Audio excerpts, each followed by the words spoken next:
Hi, I'm Conrad Marshall, and from the Sydney Morning Herald and The Age, welcome to Good Weekend Talks, a magazine for your ears featuring in-depth conversations with fascinating people from sport and politics, science and culture, business and beyond. Every week you can download new episodes in which top journalists from across our newsrooms talk to compelling people about the definitive stories of the day. In this episode, we talk to Tracey Holmes. The TV trailblazer has spent over 3 decades covering Australian sport and dissecting some of the biggest sporting events on the planet. In the course of her long and storied career, she's borne witness to the rise of women's sport, which has had to bust through the walls of misogyny and male chauvinism.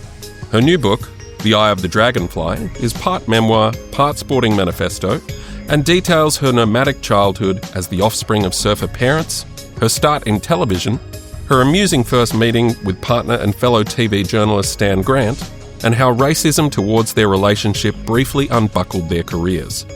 Pick up the current issue of Good Weekend to read an extract, or listen on. In this chat, Holmes, a natural raconteur, describes her meetings and interviews with sporting giants like Pele and Cathy Freeman, and how her trademark calm has helped her get through some challenging moments. Hosting this conversation, in which the veteran broadcaster explains why sport has been an interest and passion all her life, and why Australians are so crazy about it, is Good Weekend Deputy Editor Greg Callaghan. Thanks, Conrad, and welcome, Tracey. Thanks for having me. Now, you've travelled the globe. You've reported on some of the biggest sporting events in recent history, and you've had pretty much a rich opportunity to compare national sporting passions across the world. Are Australians the sports nuts we're made out to be? Look, I hate to disappoint. We're not the biggest sports nuts in the world. I think there's a number of other countries that might qualify for that. And the reason I say that is that, you know, we trot this line out all the time about how manic we are, how we punch above our weight constantly.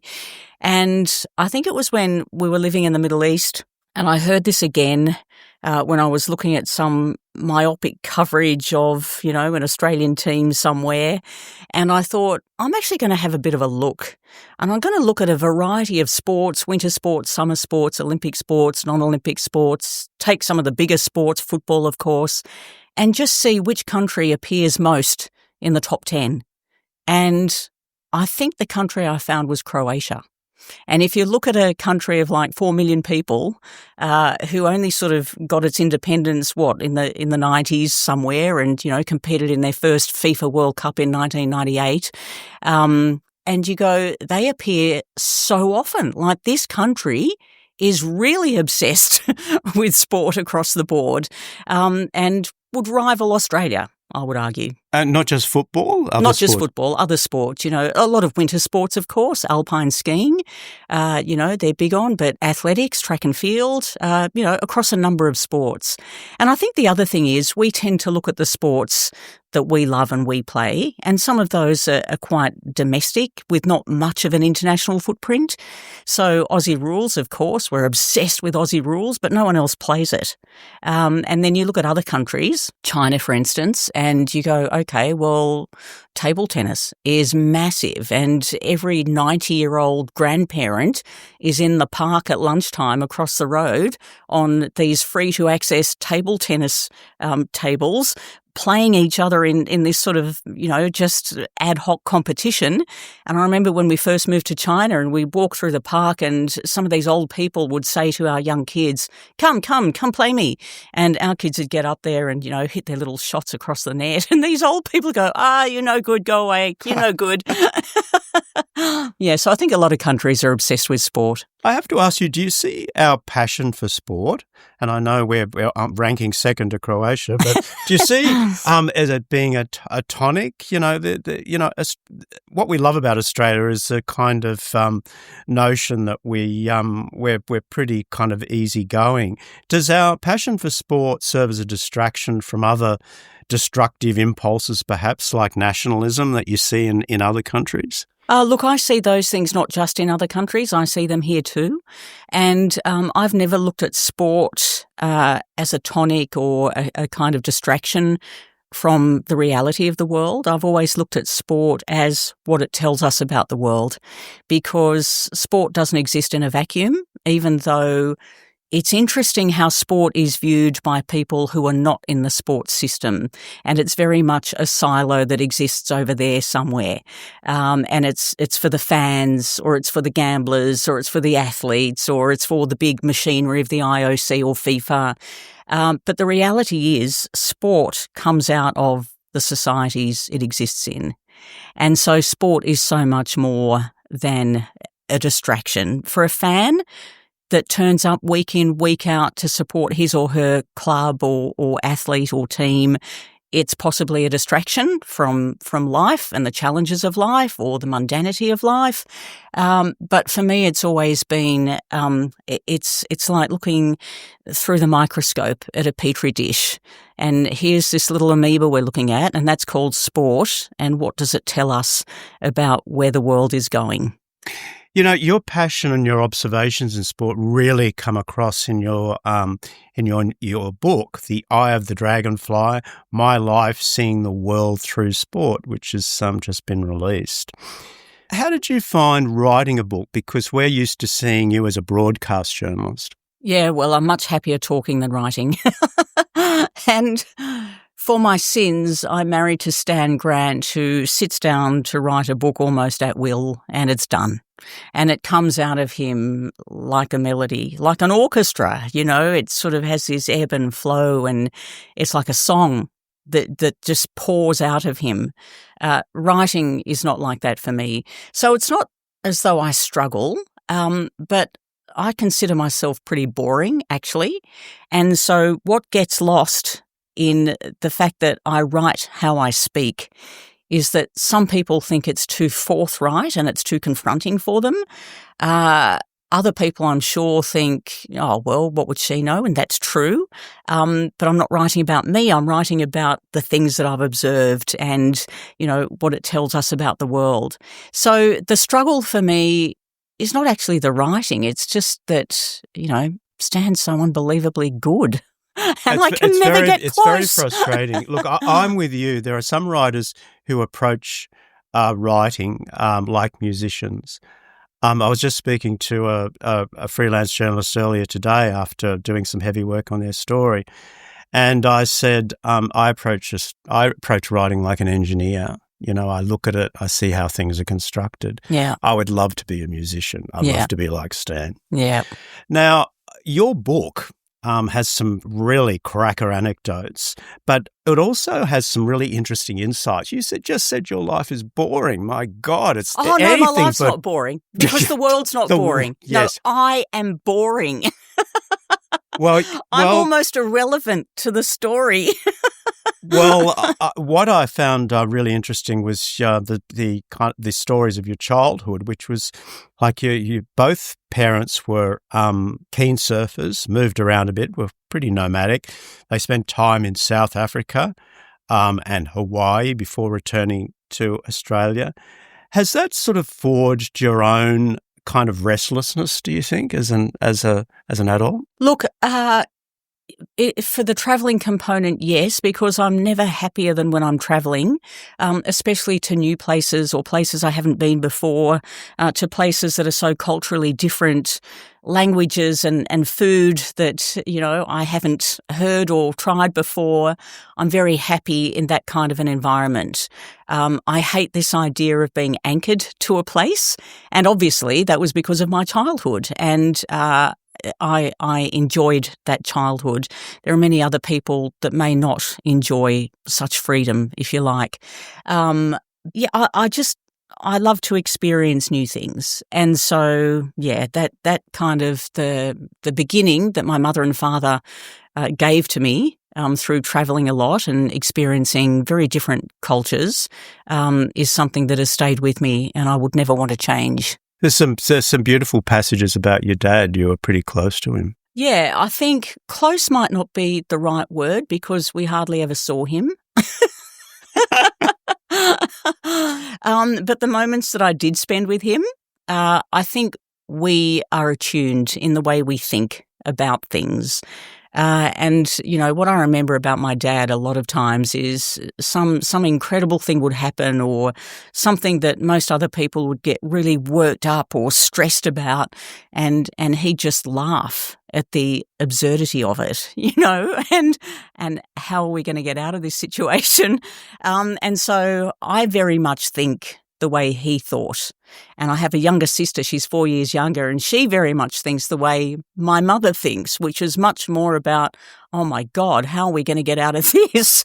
The sort of the nuts and bolts, and probably feeling much more content by being rooted in a place and knowing there are foundations underneath you. Whereas my father and I are not like that. There was a nice moment in the book where you talk about your mum and her commenting on your trademark calmness as a child, that you weren't sort of prone to displays of emotional histrionics as some kids are.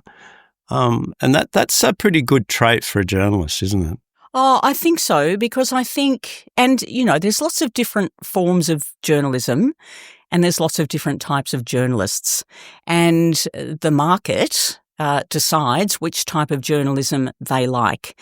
But the particular type of journalism that I'm interested in is very much the observer role and non-judgment. I mean, we all bring judgment because we all have our own experiences and we all come from certain cultures and we have our certain beliefs about what's right and wrong.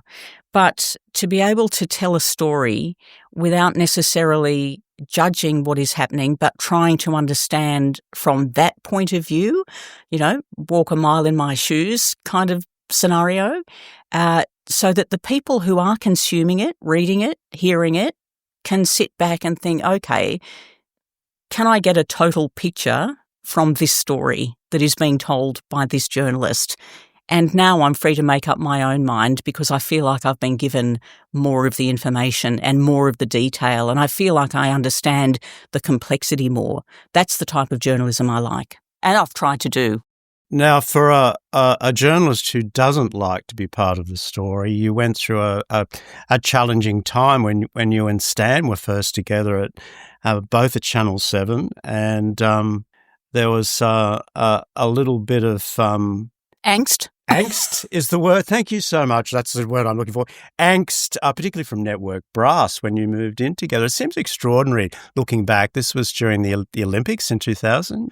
What was that like, becoming the subject, becoming a media piece of media fodder, basically? Well, the way I looked at it was, there were plenty of people who have worked in the media before and after, who have had marriage breakdowns, who have moved in with other people, who have started new relationships, and none of them had to go through what we went through. And so being, removed from my own life somewhat and observing it the same as I'd observe any other story, the observation I made was that there was one difference here, and that is Stan is black and I am white.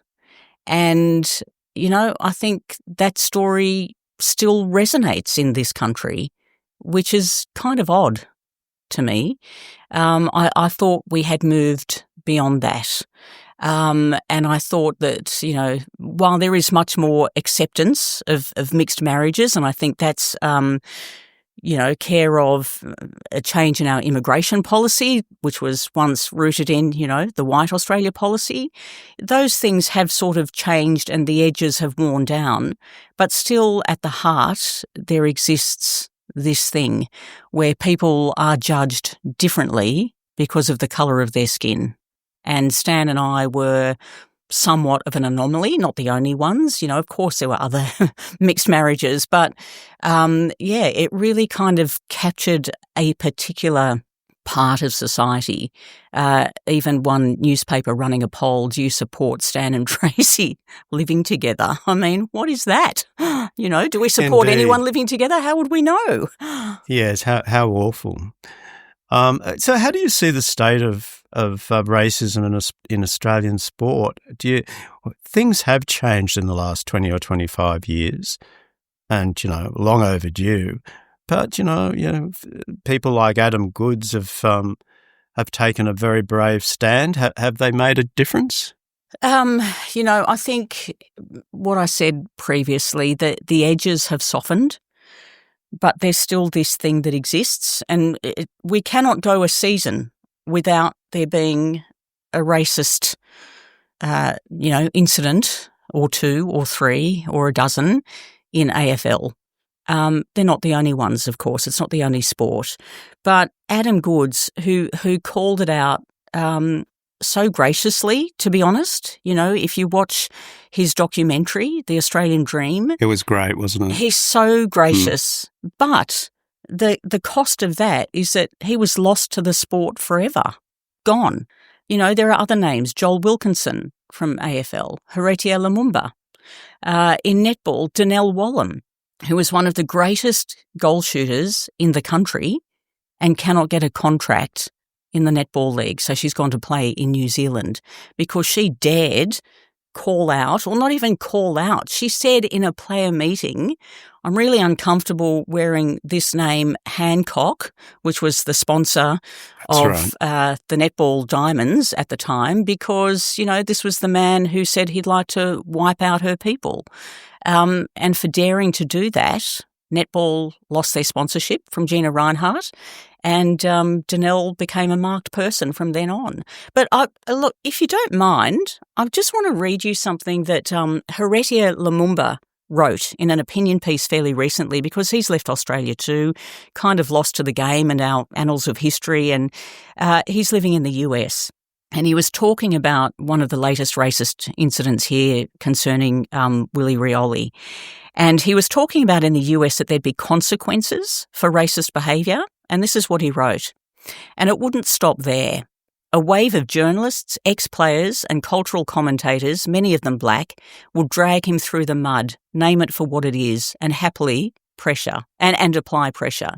The Players Association and League would act swiftly to call it what it is, racist. But in Australia, we get panels of white commentators, white board members, white ex-players, white coaches sitting around confused, debating whether or not it was racist, whether the player meant it that way, whether it was just cultural insensitivity. And I thought he really nailed it, and that still exists. He certainly does. The lines between America and Australia are interesting when you describe it in that form, because you kind of think of the United States being a fairly racist country, and particularly with political changes in recent times. But that, as you say, that nails it, doesn't it? Yeah, it really does. Remarkable. There's something. No, we haven't kind of drawn a line in the sand enough, do you think? Or? I don't know if it's like drawing a line in the sand, because I don't think in those sort of linear ways, because it's too easy then to discriminate yourself and to judge. Sometimes people just need to be taken on a journey a bit more, so it's a bit circular. They need a bit of understanding. Many people will tell you, I'm not a racist, but then they do something that is racist, because I don't think they even know what it is. And so I think that depth of discussion and understanding is probably still lacking.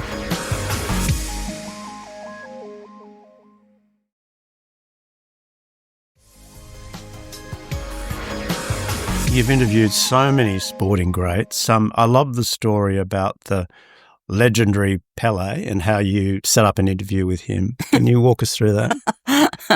Well, how long have you got? I'll do the mini version. The condensed version, yes, please. Look, I heard he was coming. I'd spent some time in Brazil. I'd even spent some time in Santos, which is the town where he was from.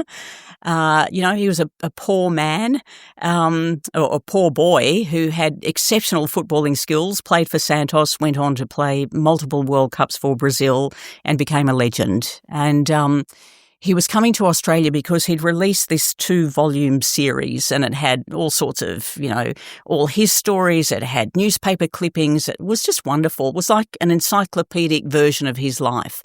And I thought, I really want to interview him. I was doing Grandstand at the ABC at the time. And I found the number of the woman who was sort of promoting his tour, and she's like, oh, no, it's all done. He's all booked up. There's no room anywhere.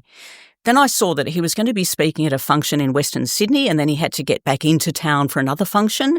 And I thought, okay, that's like an hour trip that he's going to have to make. I presume he's going to be in a car. So I rang up the woman again. I said, look, I'd like to go on that car ride with him because I could do the interview in the car. Like, stupid ideas that I have and just put out there. Great idea. Anyway, she said, look, I'll need to check. I'll call you back. And I didn't really think I'd hear back from her. She called back and said, all I can, suggest is turn up at Western Sydney. We'll see what we can do. Anyway, I turned up at Western Sydney. I got in the car with Pele and I had an hour to interview Pele, and we had the greatest conversation. I even got him to sing one of the songs off a little-known album that he'd recorded that I knew existed in Brazil. So it was a lot of fun and really interesting, tapping into someone who came from less than working class and becomes an absolute megastar, one of the few people in the world who everyone in the world can identify by a single name, just Pele, and how he dealt with that. And that was really challenging because everyone wanted a part of him. And, governments came and went that were good and bad in his country, and they all wanted a part of him. And he was supposed to support all of that. And then he was criticised for not supporting, uprisings of people who demanded more. Just the challenges that an ordinary person faces because of extraordinary sporting talent. What was lovely about that interview too is that he remembered you. And on another later visit to Australia, didn't he invite you to dinner? Well, I was sitting at the ABC one day, it was a few years later, and my phone rang. I picked it up, and this voice said, hello, I work for Pele magazine, and we're just sort of garnering opinions on people who have interviewed him in the past. And so I know you interviewed him in the past. I was wondering, what did you think about him? And I thought, no, I know this voice. And I said, Pele, that's you. And he laughed, and his laugh is pretty well known, so it was really nice to hear that. He said, look, I'm coming back to Australia. No fuss. I don't want any fuss. But why don't you invite a few friends and we'll go and have dinner in Manly, pick somewhere you like and, no media, no nothing. Let's just have a nice time.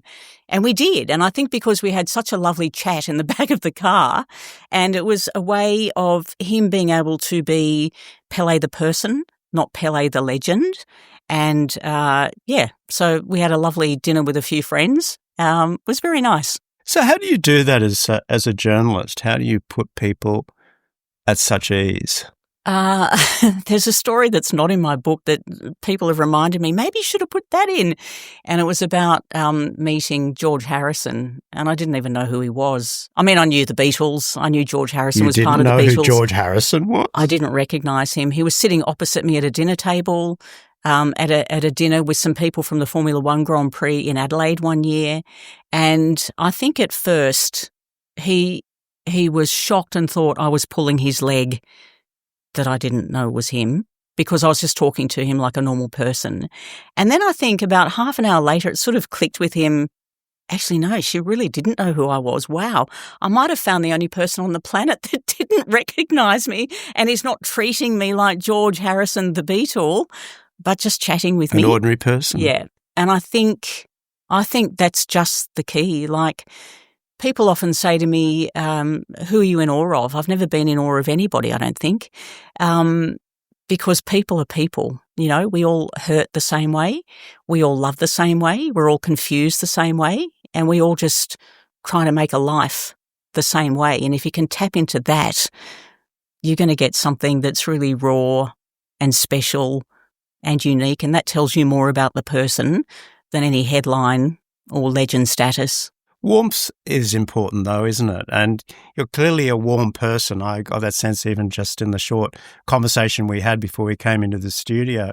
There's a lovely anecdote in the book about your meeting Stan, or seeing Stan for the first time, and just describe that for us. I was sitting at the outside tables at the Channel 7 canteen, and I was having a sandwich with one of the producers for the games program I was working on. This was ahead of Sydney 2000 Olympics.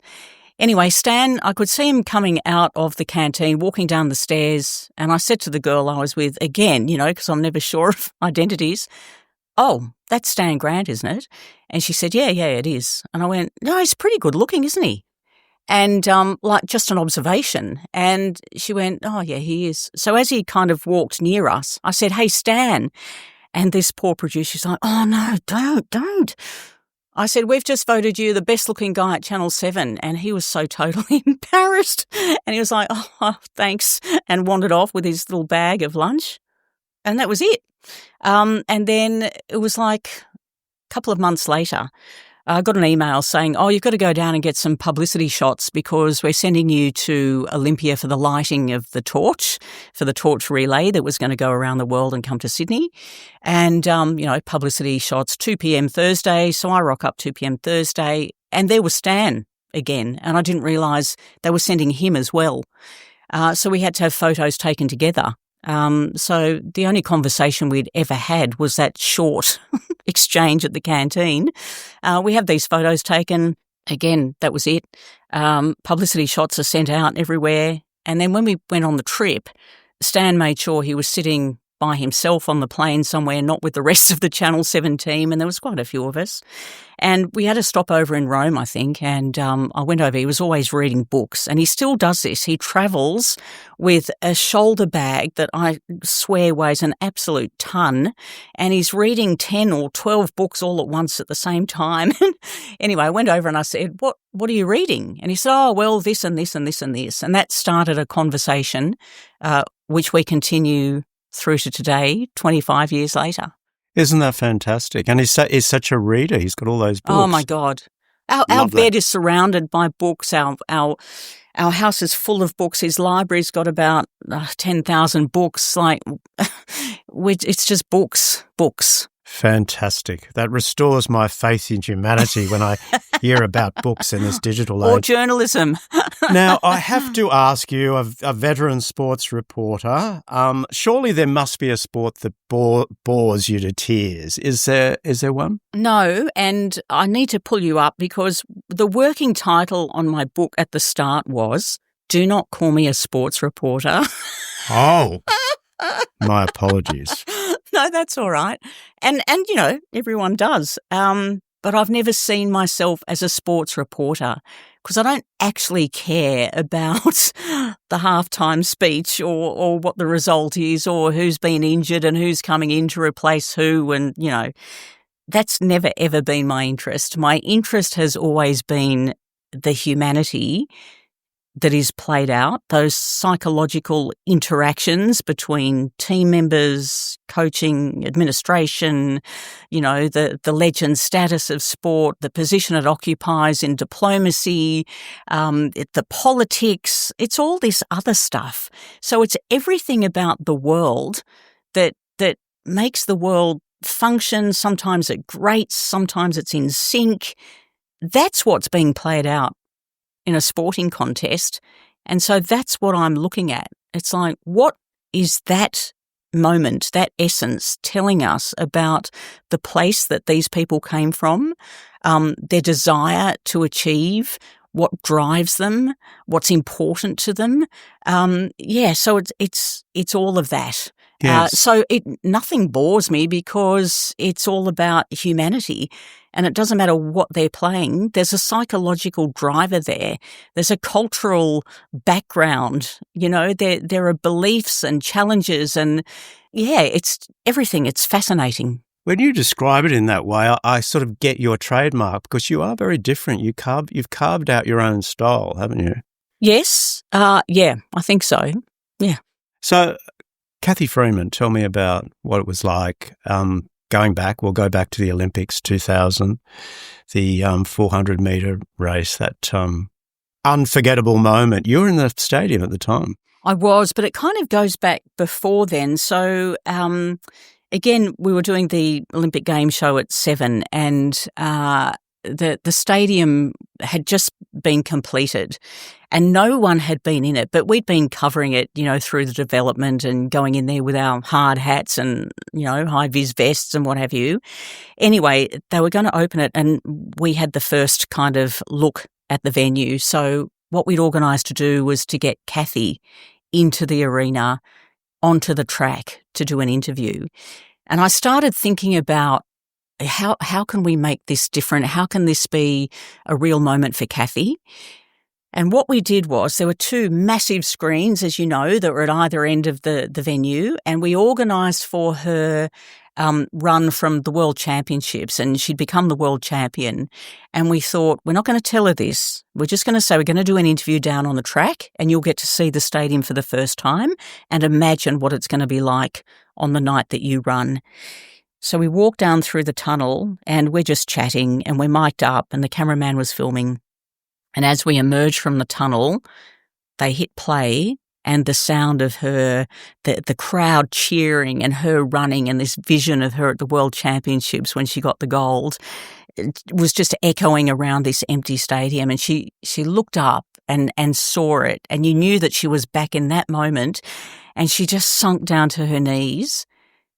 And you could just sense that she's thinking, that's what I did at the World Championships. Next, I'm going to be here, and this stadium's going to be full of people supporting me. I'm getting chills talking about it now. I'm getting chills listening to it, to be honest. Wow, what a moment. Oh, it was such a moment, and it was so wonderful, and I think it could have gone horribly wrong, but I'm so glad it didn't, because that made her comfortable in that arena. She'd already been in that arena. She channeled herself running the event at a time to come full of people supporting her. So when it happened on the night, oh my gosh, that sort of the wave, you could follow the wave of energy as she ran around the track. And I know as she passed us where we were sitting, it was just like, it was like everybody had become one, and everybody was in her feet, pumping those legs, just get to the finish line. And she did. She got to the finish line. And as you'll recall, she slumped down again. And it was like watching history repeat, because that's how she slumped down the first time when we took her into the empty stadium. And what a moment for her and for this country. And I think for the world, because the world watched that. They knew Cathy Freeman because she lit the cauldron. Everyone talks about Cathy Freeman. The Matildas of today talk about that moment being their inspiration to become Matildas, to become champion female athletes. It was an incredible moment. She's a remarkable woman. More broadly, I'm interested in what fame does to people at that kind of elite level of sport. And you've seen the trajectories of a lot of sports careers. Does it change people? I think at their heart, no. But how they deal with it means they build all sorts of, mechanisms just to be able to cope. And so some love it, and it depends on personality types, doesn't it? And what's important to them, whether they're religious or not, whether they're political beings or not, whether they're loners or not. So they all build a kind of wall around them. And so sometimes what you see out front is not what you're going to see behind. Other times you can't separate the two. So again, it comes back to how people deal with this and, what sort of impact it has on their lives. I remember when Stan and I were going through what we were going through with the media just obsessed with us and, photographers climbing over our neighbour's fence to try and get photos inside our house. And we got run off the road at one point. And I went down one morning, I was making the boys' lunches. And we ran out of bread. It's like 6 o'clock in the morning, 6:15. So I went down to the petrol station, had a pair of tracky pants on, sloppy Joe, bare feet, walked in and bought a loaf of bread, came back, and this bloke jumps out from behind one of the petrol bowsers to take a photo of me, and that appears on the paper, later on in the afternoon. And I remember saying to Stan, what the hell? Like, what does this mean? And he goes, well, it doesn't mean anything. Like, we're still the same. We just live our lives. And if that's what they want to do, let them do it. And I thought, oh my gosh, he's so good at just going, to hell with you. I am who I am. And this is who we are. So take photos till the cows come home if you like, but nothing's changing from our side. And I think that's pretty difficult to do, but it's a mindset. And so some athletes who, have just incredible fame, global fame, how they deal with it very much depends on the mindset and their personality type and, their own personal convictions. Well, Tracey, it's fascinating talking to you, and we could talk for hours, but I'd just like to sort of finish up. Is there one person you've interviewed, you've got to know, and they don't necessarily have to be famous, who have left a mark for you, somebody who you'll never forget? Many have. And I always hope to take something away from all of them. So, Arthur Ashe, who was the first black man to win Wimbledon in the 1970s, American man, he had such grace. And I interviewed him just before he died of AIDS, which came from a blood transfusion when he was having heart surgery. And it was just tragic. And I remember saying to him, do you ever ask yourself, why me? And he said, no, I don't, because if it wasn't me, it'd be someone else, and I wouldn't wish that on anyone. And the thing he was looking forward to most was hopefully seeing his daughter's next birthday. And she was under 10 at the time. It was like, oh, gosh, if only we could all have that level of grace. But there are other things too. People stand out for different reasons. Perspective. Chilavert was the captain of the Paraguay team at the 1998 FIFA World Cup, and I was there with SBS, and I went to a press conference and he was sitting there and, the room was packed with people, and someone asked the question about, how do you feel like, the team's doing so well? What about the pressure? He was eating an apple at the time and he was known for his volatility, and he kind of threw the apple and he just stared at this journalist and he said, Pressure? I'll tell you what pressure is. Pressure is not having the money to pay for food to put on the table for your family at night. Don't talk to me about pressure when we're here playing a game. And I thought, oh my God, that's just changed the whole perspective of the World Cup. But I really have to tell you about 2 Afghan women who fled the Taliban in 2021. One lives in Australia, one lives in France. One is a cricketer, and her name is Firuza Afghan. She's just so phenomenally strong, and so is Zakia Kudadadi, who's a Paralympic Taekwondo athlete, the one who lives in France. And I'll just give you this little snapshot of Zakia. When the Taliban came in, she was waiting to get a flight to Tokyo for the Paralympics. And it looked like her dream was going to be over before it even began. She sent out a social media video while she was in hiding in Kabul saying, listen here, you people, you West that came in here to teach us that we could be strong, that women could have a role in society, that women could play sport. Now you're just abandoning us? Well, I'm saying don't abandon us. Help me. I want to live my dream. Get me to the Paralympics. And I couldn't believe this tiny little human being who was just so strong. Anyway, she got out. She got onto a plane. She got to the Paralympics and competed. But most recently, I caught up with her at just before the Paris Paralympics in 24, and she was a member of the International Paralympic refugee team. She won a bronze medal, and she's still just so gutsy and fighting and adamant, and now she wants to get to the next Olympics and to Brisbane 2032, and she wants to go from bronze to gold, not for her, but for the plight of the women in Afghanistan. She's just amazing. What a human being. Tracey, thank you so much for our chat today. It's been a real treat. Love your book. Thank you so much. Pleasure to be here. That was veteran sports broadcaster and now memoirist Tracey Holmes in conversation with Deputy Editor Greg Callaghan on the latest Good Weekend Talks. If you enjoyed this episode, please remember to subscribe, rate and comment wherever you get your podcasts, and keep tuning in for more compelling conversations. Coming soon, we'll be talking with acclaimed children's book author Andy Griffiths about creativity, tattoos, fitness and fun. Good Weekend Talks is brought to you by the Sydney Morning Herald and The Age. Proud newsrooms powered by subscriptions. To support independent journalism, search Subscribe Sydney Morning Herald or The Age. This episode of Good Weekend Talks is produced by Conrad Marshall and edited by Tim Mummery, with technical assistance from Taylor Dent. Our executive producer is Tammy Mills, Tom McKendrick is head of audio, and Melissa Stevens is the editor of Good Weekend.